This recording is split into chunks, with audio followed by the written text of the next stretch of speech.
let's say you were going to go build that 300 unit apartment building brand new. Well, when you deliver it, the whole thing is empty, right? You got 300 empty brand new apartments.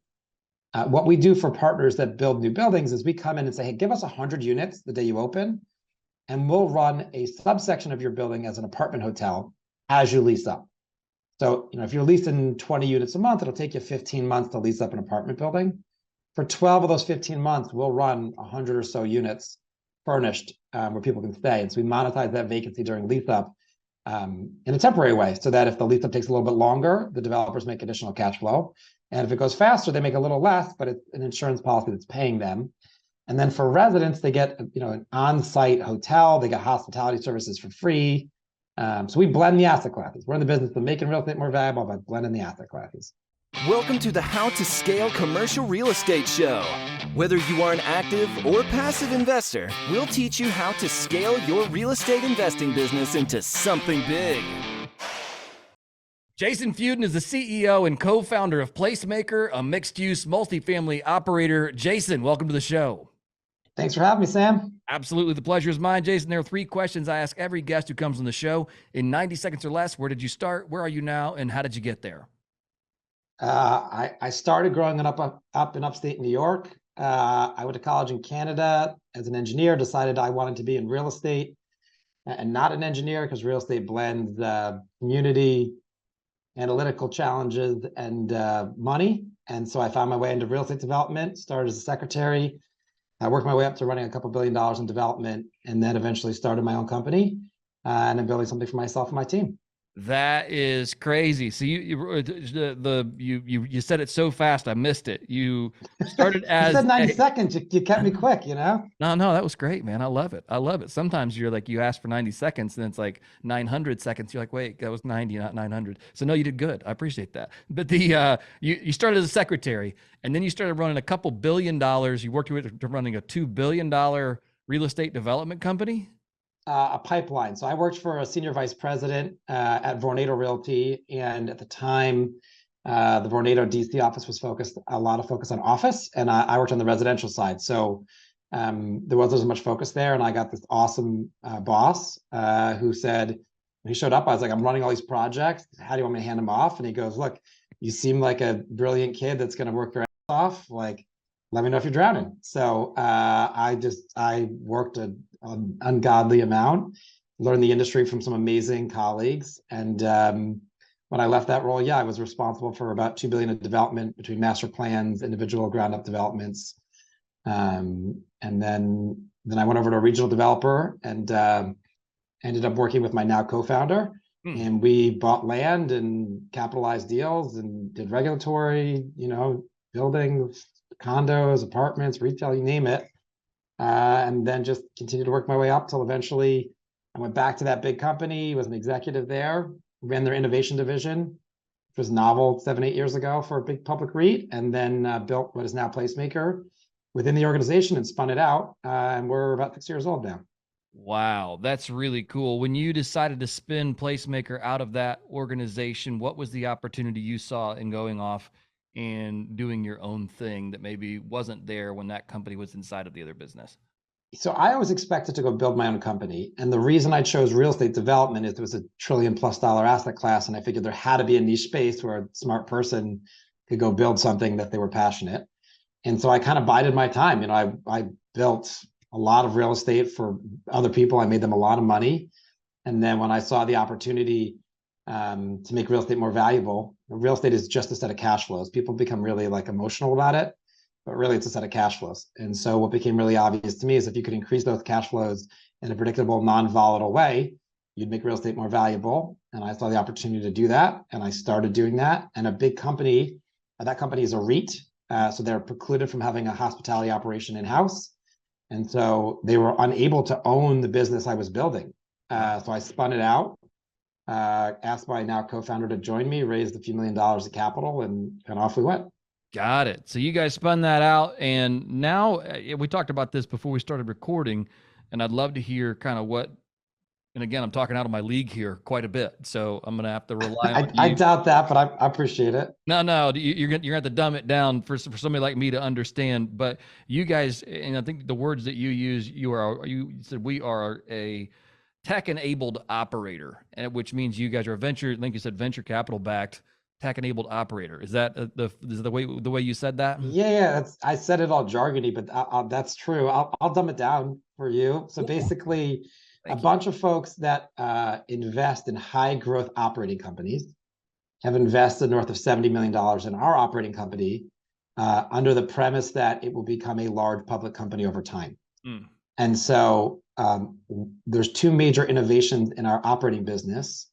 One is blending multiple real estate asset classes to create higher yield, more valuable real estate, the commingling of real estate.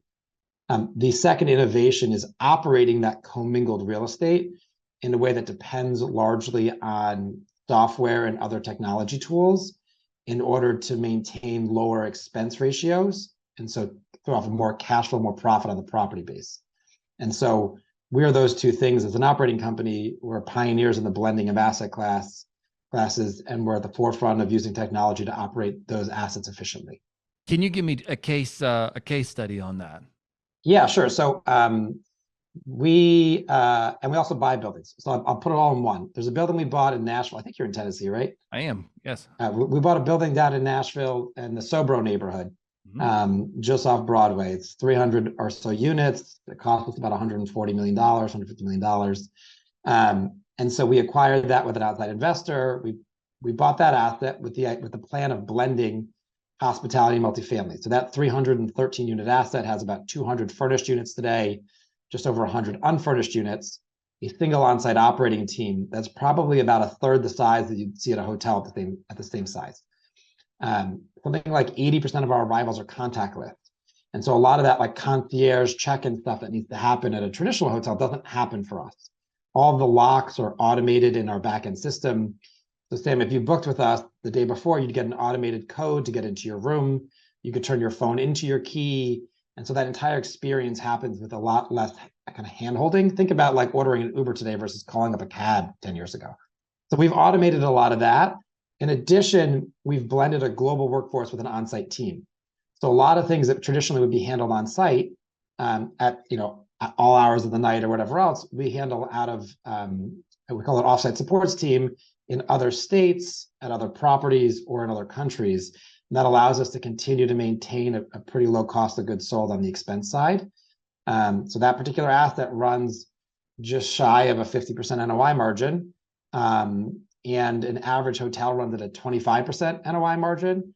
Select service is maybe at 30. So we're doing almost twice as good as pure play hospitality because of technology. Now, in that building it is a hotel, or it is a, yeah, 100, 200. That's like saying on your phone, is that the storefront that you went to? Or it's not, those probably aren't the right ways to frame it. Right. Our customers fall into 4 categories. Folks that rent with us for 12 or more months, where they bring their own furniture, it's their home, they sign up for the internet, everything else. Yep. And they have access to hospitality services. So, you could like opt in for cleaning or linen service or whatever, it's a more experiential home. Sure. That's about a third of that building. The other 2/3 is furnished. And we have 3 types of furnished guests. We have long stay furnished. So think like your company is moving you to Nashville. They're like, hey, for 6 months, we'll pay for your housing. They just rent a 1-bedroom apartment for 6 months. The next is, we call it interim housing. Think like 2 weeks to 6 weeks. You're a doctor on residency, you're a traveling nurse, whatever, you're reloading, you're getting your house renovated. It's too long to be living out of a hotel, but too short to actually sign a traditional lease. Right. And then our last set of customers are transient. You're coming to Nashville Thursday through Monday, because you're going to go down to Broadway and hopefully behave a little bit. You're working Monday through Thursday in town on projects on a regular basis. You're a consultant. And so that's kind of the core set of customers we have in any particular property. And this is the same model you guys, like you said, any particular property is the same model you guys are carrying to each. city. Yeah, You operate. so we do that in Nashville, we do that in New York City, we do that in Washington, D.C. We optimize like that particular asset will have more than doubled the cash flow from when we bought it Wow. within 24 months. So it'll be 24 months here in December, we'll have more than double the in-place cash flow.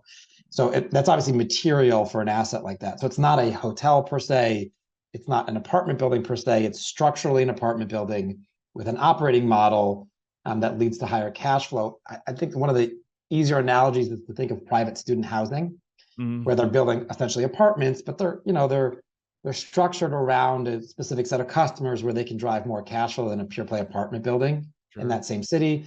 We're like that on steroids, right? Like we're that times a lot more. So that's called our hospitality living or flex living model. That's about 80% of our inventory. The other 20% we run is a kind of a unique little model we call a pop-up hotel. And so let's say you were going to go build that 300 unit apartment building brand new. Well, when you deliver it, the whole thing is empty, right? You got 300 empty brand new apartments. What we do for partners that build new buildings is we come in and say, hey, give us 100 units the day you open, and we'll run a subsection of your building as an apartment hotel as you lease up. So, if you're leasing 20 units a month, it'll take you 15 months to lease up an apartment building. For 12 of those 15 months, we'll run 100 or so units furnished where people can stay. And so we monetize that vacancy during lease up in a temporary way, so that if the lease up takes a little bit longer, the developers make additional cash flow. And if it goes faster, they make a little less, but it's an insurance policy that's paying them. And then for residents, they get an on-site hotel, they get hospitality services for free. So we blend the asset classes. We're in the business of making real estate more valuable by blending the asset classes. That's really, really genius. I've had, I don't know, what's this, 800 and something episodes that we put out on this show, and I've not heard anyone doing this model. Where did you cook this up? Was this your own home cooking, or was this a model you've copied from somewhere else? How did you come up with this? I would say own cooking. So when I was at Vornado running their innovation group, I spent a bunch of time looking at how do you make real estate more valuable. Yeah. And one of the there's basically two ways to make real estate more valuable. There's more, but there's two big ways you take existing assets. One is you get more assets through the door, higher utilization. The other is you sell to the highest paying customer at any point in time, which is commingling uses. Right. And if you think about real estate as an evolution of a bond, a fixed income asset, your goal is to throw off more cash flow in a predictable way. And so by doing those two things, the high utilizations like co-living, co-working, shared conferencing, the commingling is something like what we do, or what like a Convene does in the office conferencing space. And it just was really obvious to me. And so I sat down with my analyst at the time. Me and her were in a room, and we were like, what is the easiest way to blend asset classes to create value? And we're like, well, what is more wasteful than a brand new empty apartment building? Like, it is crazy. And we're like, well, if we can change, there's a duration mismatch between the timing of how you lease up a building correctly and how quickly someone could use it in the interim. And so we're like, well, we'll just pair those two things to go build an operating company that blends the asset classes where it's free money. And then once we get good at that, we'll move to the permanent model. So our business plan originally was start with pop-ups until you understand and get good and build the tech stack and understand customer funnel and OpEx ratios and all that crap. And then once we get good enough, it's no longer free money. We make it the core business. And that's that evolution that we evolved to. We started the company in 2017, me and my partner, and by 2021, so within 4 years, we were buying and rolling out permanently flexible buildings. And today we have a couple thousand units of the stuff. That is really cool. Tell me about some of the operational challenges that you face and how you overcome them. Operations is messy. Anyone that's in the operating business knows that you design your best set of procedures and structure, you hire super talented people that are empathetic, and then you learn by doing. And so every time you make a mistake, you figure out why you made it, you make it right, you make it better. And that's kind of been our iterative process. I'd say we've accelerated it by using technology. We've accelerated it by bringing a bunch of veterans on that have run billions of dollars of assets, or hundreds of stores or whatever. We blend leadership. Generally is a mix of people from the multifamily world and the hotel world. So each can take their best habits, hopefully, and try to cancel out each other's worst.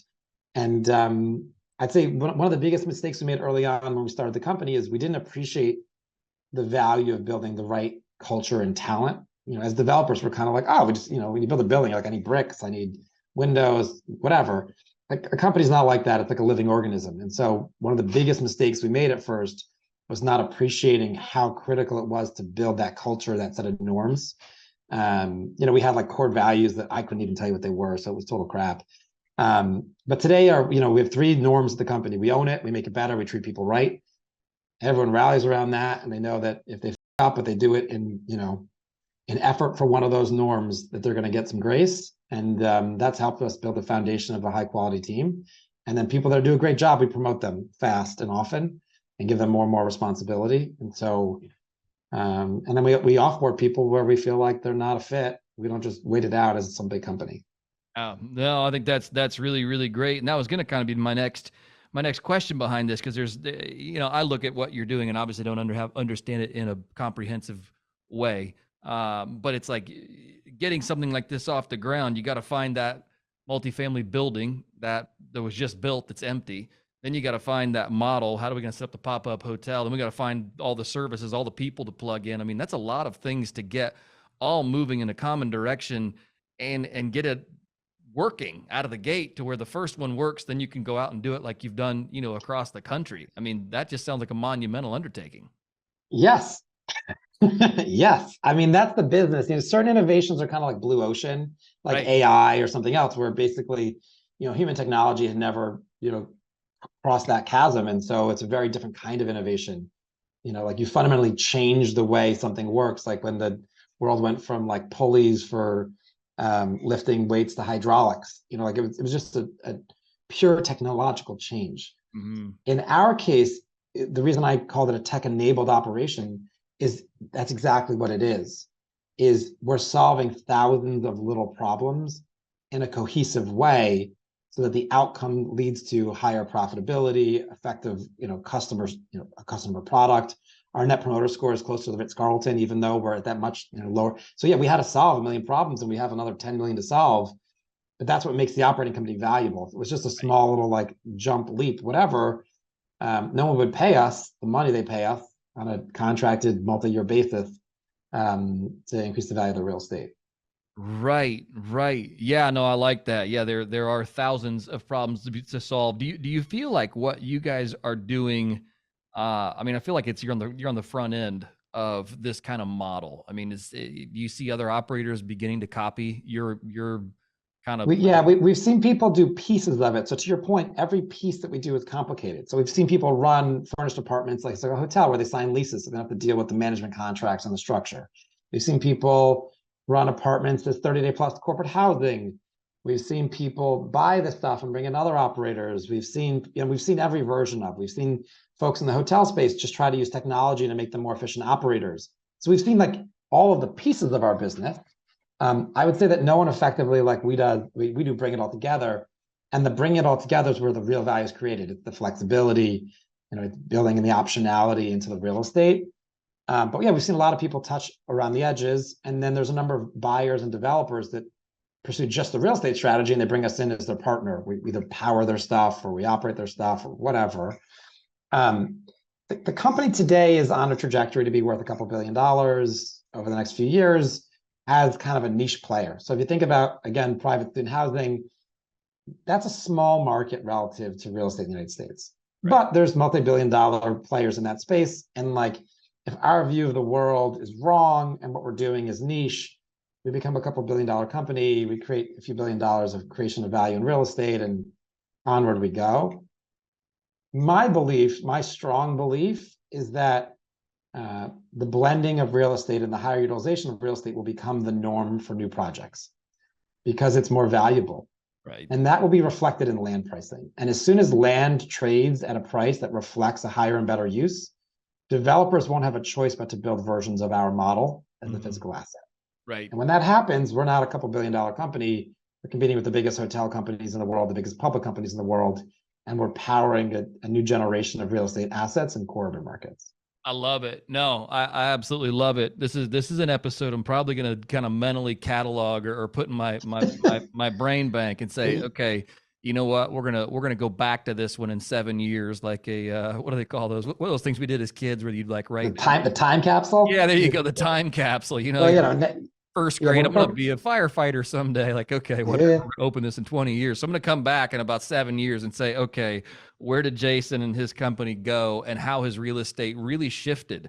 Because you're absolutely right. Like, the highest and best use with what you guys are doing is transformative in the way that these buildings are operated and owned. And I think this is really, really cool. I got one final question for you here, Jason, before we sign off. And it really comes down to bringing good people on your team. What would you say? Because I know you mentioned this there. You said, hey, you know, we've brought on some of the brightest and best that we could. How did you attract them to what you were doing and make it an attractive place for them to come to work? I think actions speak louder than words. And so if you see the way me and my partner run the business, we run it in the way that we want to be treated as employees. We've built a culture of transparency, of hard truths, and of, you know, the best answer wins, not the most senior person. And I think that attracts A players, and they, you know, bring in their other friends and people they've worked with, and it's kind of contagious in that way. I think also structurally, we've made ourselves accessible to a bigger pool of talent. So we, on the corporate side, are remote first. And that means that we have team members in some 30 states. That means that anyone in America that has access to high-speed internet can work on the corporate team. In fact, that means that anyone anywhere in the world technically could, if we structure their contract correctly. Right. And that's been huge on the non-property side. Is there's a lot of overlooked, highly talented people, whether they're new moms or otherwise, that want to live in places that don't lend themselves to a corporate office. So we've dipped into that largely. And then on property, you can move up within an organization so much more quickly than you can at, like, pick a big apartment operator hotel where it's like, well, you do 2 years at the front desk and you do 3, like that, man. Like, if you're doing exceptional work and you're having an impact, we're going to give you more and more. And so for our property team members, they're able to move up quickly and get that responsibility. Everyone gets stock in the company, from our cleaners through the executives. And we built a company where hopefully we all win together. That's awesome. That's awesome. Jason, thank you for taking the time to come on the show today. This has been awesome. Learned so much from you and love the model you guys are bringing to the market. If our listeners want to get in touch with you or learn more about you and your firm, what is the best way to do that? Yeah, just shoot me a note on LinkedIn. I do a pretty okay job of checking it. I'll get back to you. And then we always have positions open, so please apply for them. You can mention you heard me on this podcast, and come stay with us as a guest. Sounds great. Jason, thank you so much for coming on the show today. I certainly appreciate it. Thanks, Sam. Thanks for having me. Hey, thanks for listening to the How to Scale Commercial Real Estate podcast. If you can do me a favor and subscribe and leave us a review on Apple Podcasts, Spotify, Google Podcasts, whatever platform it is you use to listen, if you can do that for us, that would be a fantastic help to the show. It helps us both attract new listeners as well as rank higher on those directories. So appreciate you listening. Thanks so much, and hope to catch you on the next episode.